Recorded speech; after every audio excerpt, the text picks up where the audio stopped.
কিশোরগঞ্জের হাওরে শেষ হয়েছে দুইটি নান্দনিক সেতুর কাজ, এখন উদ্বোধনের অপেক্ষা। সংশ্লিষ্টরা জানান, এপ্রিল মাসের 15 তারিখ জনসাধারণের জন্য খুলে দেয়া হবে এসব সেতু। সেতু দুটি চালু হলে যোগাযোগ ব্যবস্থা আরও সহজ হবে। পর্যটকদের আকর্ষণের কেন্দ্রবিন্দু হতে পারে হাওরের প্রথম এবং সবচেয়ে বড় এই দৃষ্টিনন্দন সেতু দুটি। তিতুর দাসের তথ্যচিত্রে দেখুন ডেস্ক রিপোর্ট।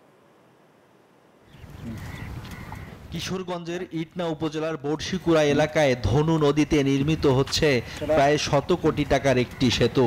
590 মিটার দীর্ঘ এই সেতুর কাজ শেষ।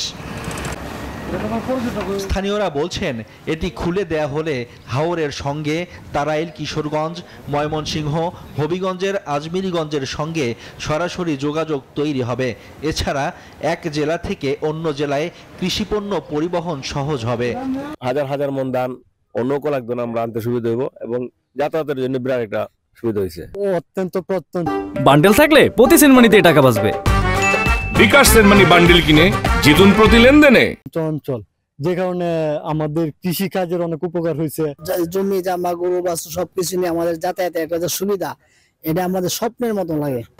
আর মিঠামইন উপজেলার বাজার সংলগ্ন ঘোড়া উত্রা নদীর উপর 48 কোটি 66 লাখ টাকা ব্যয়ে 362 মিটার সেতুর কাজ 2021 সালে জানুয়ারি মাসে শুরু হয়। এ সেতুর কাজও শেষ।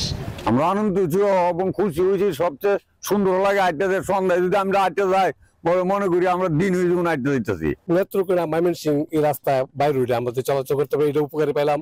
তারপর আপনি যেটা বললেন ডেলিভারি যে বিষয়টা বললেন, এটা আমরা উপকারে যে কোনো সময় রুগী নিয়ে যে কোনো জায়গায় যেতে পারি। সংশ্লিষ্টরা জানান, এপ্রিল মাসের 15 তারিখে জনসাধারণের জন্য খুলে দেয়া হবে দুইটি সেতু। ইতিমধ্যেই প্রাথমিকভাবে এটা আমরা ঘরে বলে পরিদর্শন করে দেখছি যে কাজ প্রায় 100% সমাপ্ত হয়েছে। আশা করি এই ব্রিজটি বাস্তবায়নের ফলে অত্র এলাকার আর্থসামাজিক উন্নয়নের পাশাপাশি যখন একটি পর্যটন নগরী হিসেবে পরিণত হয়েছে।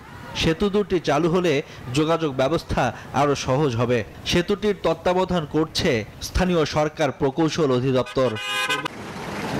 সোয়াইব শামীম, নিউজ 24।